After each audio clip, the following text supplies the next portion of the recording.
अच्छा, यहाँ तक आपको पता है कि ये हमने पेज स्ट्रक्चर टाइप किया है। आज लेक्चर टेबल के मुतल्लिक है और फॉर्म के मुतल्लिक है। तो टेबल का टैग ऑन करना है। टेबल क्या होता है पता है आप लोग? हाँ, टेबल जिसके अंदर कॉलम और रो होती है। ये मैंने टेबल का टैग ऑन किया है और इसको क्लोज किया है। इसके अंदर टी आर का टैग है।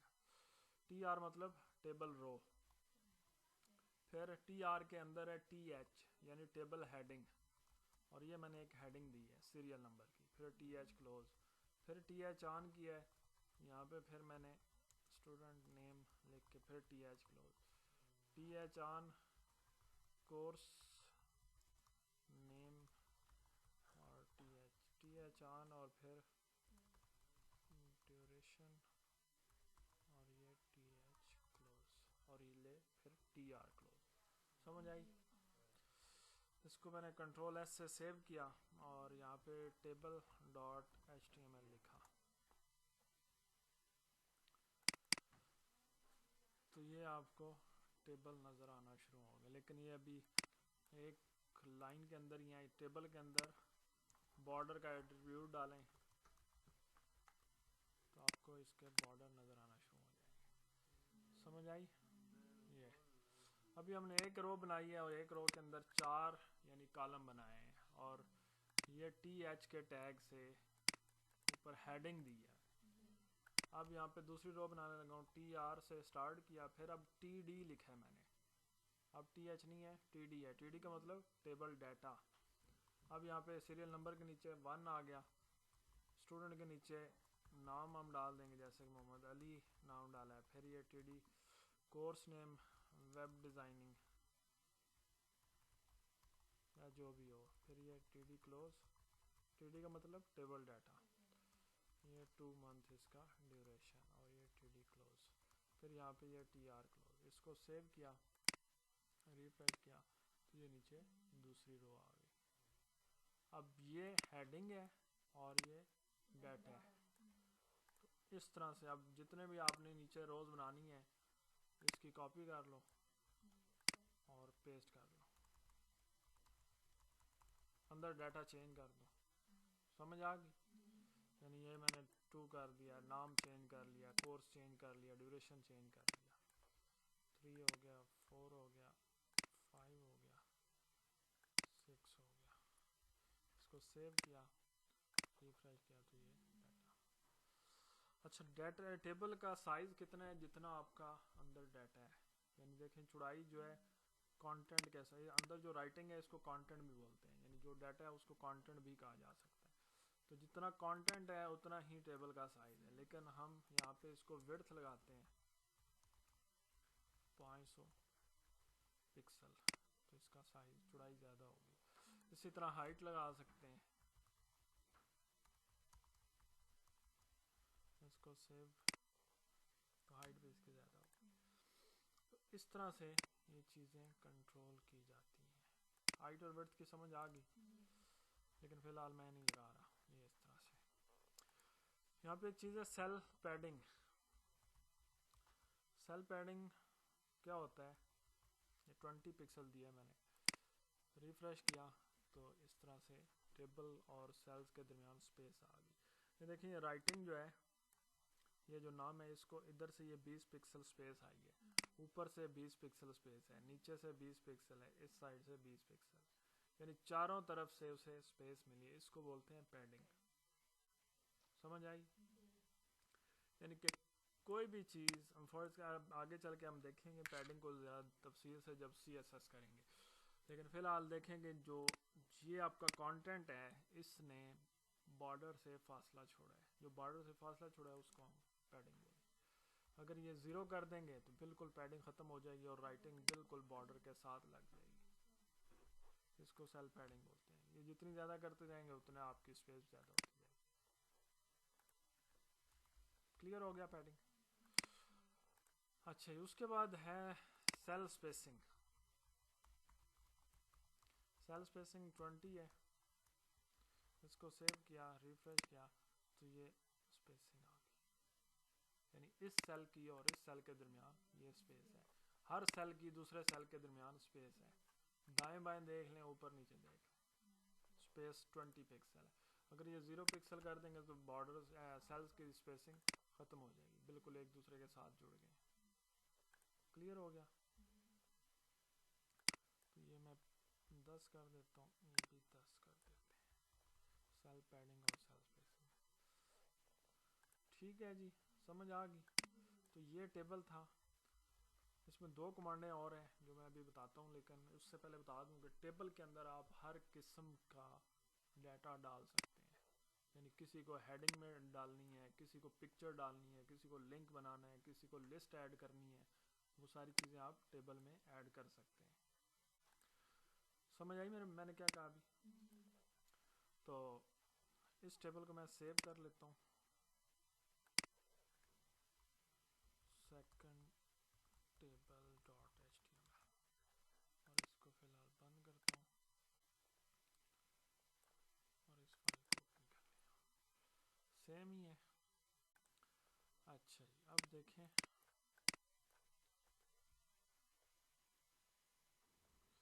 अब इसके अंदर मुझे फर्ज करें पिक्चर लगानी है, तो यहाँ पे जिधर ये नाम मैंने लिखा है इस जगह पे मैं पिक्चर का टैग लगा दूंगा, इमेज सोर्स, आगे ये सेल्फ क्लोजिंग है तो सेल्फ क्लोजिंग, और पिक्चर डॉट JPG।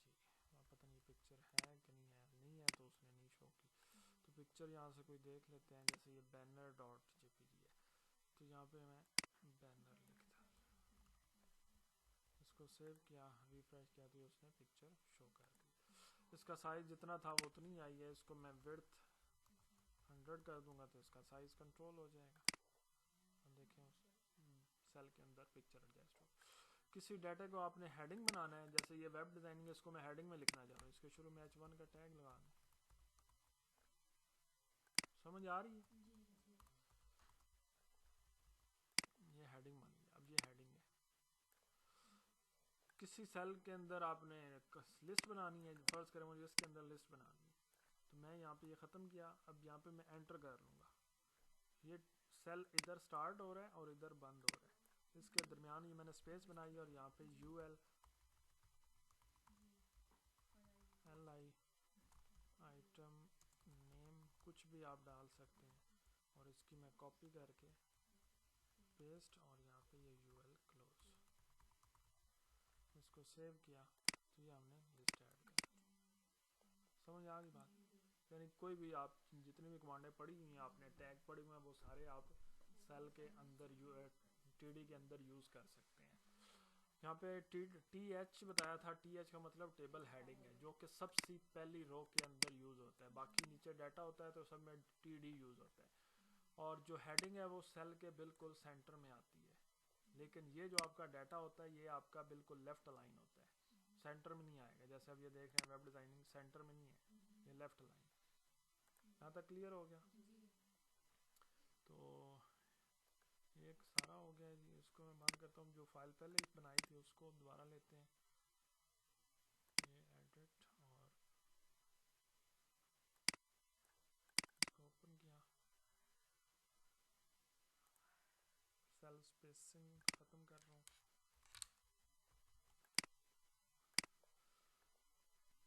अच्छा जी, अब यहाँ पे एक और चीज़ है कि ये सेल मुझे मर्ज करने हैं। मर्ज का मतलब क्या होता है? इकट्ठे करने हैं, एक बनाना है इन सब का। तो यहाँ पे मैं इस सेल के अंदर जाऊँगा, ये अब पता होना चाहिए कि कौन सी रो का कौन सा सेल है। पहली रो का पहला सेल है, तो पहली रो हमारी ये स्टार्ट हो रही है, इसका ये TH पहला सेल है, तो यहाँ पे मैं लिखूँगा कॉल स्पैन। कॉल स्पैन कितने कॉलम इकट्ठे करने हैं? 4, ये एक है, 2 3 4, यानी इसको पहले सेल को मैंने 4 के बराबर करना है, तो मैंने यहाँ पे कॉल स्पैन 4 कर दिया। इधर आके रिफ्रेश करूँगा तो ये देखें सीरियल नंबर 4 के बराबर हो गया, इसके नीचे अब 4 है, और ये उसने बाहर निकाल दिए, यानी कि अब पहली रो में कितने हो गए हैं? 4 ये हैं और 3 ये हैं, 7 हैं। नीचे सारे 4 थे तो इसलिए ये खाली जगह है, लिहाजा ये मुझे अब डिलीट करने पड़ेंगे, तो इनको मैं यहाँ से डिलीट कर देता हूँ। इसको सेव किया तो ये मैंने मर्ज कर दिया, यानी एक सेल को मैंने 4 के बराबर किया। इसी तरह मुझे ऊपर से नीचे मर्ज करने हैं। अब फर्ज करें इस जगह से मैंने यहाँ तक ये मर्ज करने हैं, तो इसको हम इधर आएंगे इस सेल में, यानी कि सेकंड रो का फर्स्ट सेल, और अब मैं रो स्पैन लिखूंगा। जैसे कॉल स्पैन होता है दाएं से बाएं, रो स्पैन ऊपर से नीचे। कितने करने हैं मर्ज? 6 करने हैं। तो यहाँ पे मैं रो स्पैन 6 लिखे। ये देखिए उसने रो स्पैन, लेकिन ये सेल जो यहाँ पे था इस रो का वो नीचे आया है। जो यहाँ पे पहले सेल था जिसके अंदर 2 लिखा हुआ था वो आगे चला गया, 3 आगे चला गया, 4 आगे गया, तो एक एक सेल बाहर निकल गया। इन सब को मैं डिलीट कर देता हूँ। अब एक एक सेल इनका कोई भी मैं डिलीट कर देता हूँ, ये डिलीट कर देते हैं। ये आपकी चॉइस होती है कि कोई भी सेल एक उसका डिलीट करना पड़ेगा। इसको सेव किया, रिफ्रेश किया, इसमें 3 रहता है,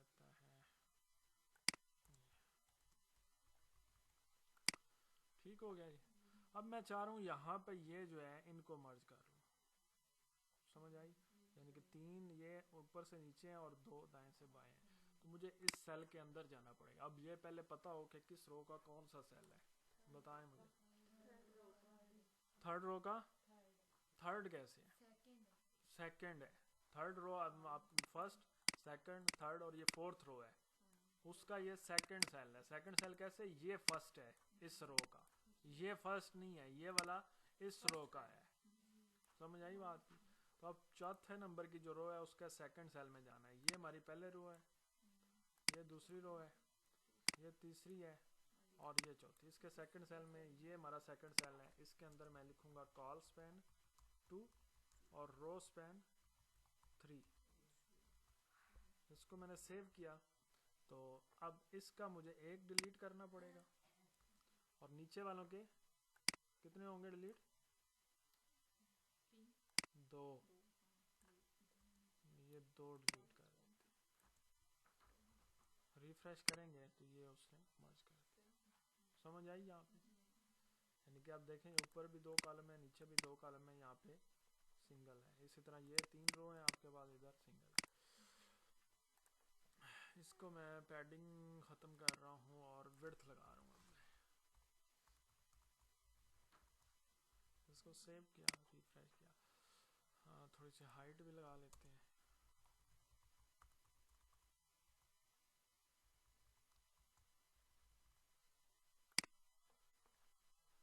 ठीक हो गया जी। अब ये सेल जो है हमारा एक है, इसकी ये writing by default left position, हर सेल के अंदर राइटिंग लेफ़्ट और मिडल में होती है। मिडल ऊपर से नीचे को बोलते हैं और दाएं बाएं से इसको लेफ़्ट कह रहे हैं। तो ये लेफ़्ट पोजीशन पे और मिडल में है। इसको हम कंट्रोल कर सकते हैं। फर्ज करें वेब डिज़ाइनिंग को मुझे इस कॉर्नर में यहाँ पे शो करवाना है, तो मैं इस सेल में जाऊँगा, ये जिसके अंदर हम रो स्पैन कॉल स्पैन लिखा है, इसके अंदर मैं अलाइन की एक वैल्यू दूँगा, अलाइन राइट। जैसे पैराग्राफ को अलाइन किया था, तो ये राइट साइड पे आ गया। अब मुझे ऊपर लेके जाना है तो मैं यहाँ पे वी अलाइन टॉप कर दूंगा, तो ये टॉप में आ गया। अलाइन की 3 वैल्यू है, सेंटर राइट लेफ्ट, और वी लाइन की 3 वैल्यू है, टॉप मिडल बॉटम। अब इसको मैं अगर सेंटर करता हूँ और वी लाइन को मिडल करता हूँ तो ये बिल्कुल मुझे सेंटर में नजर आएगा।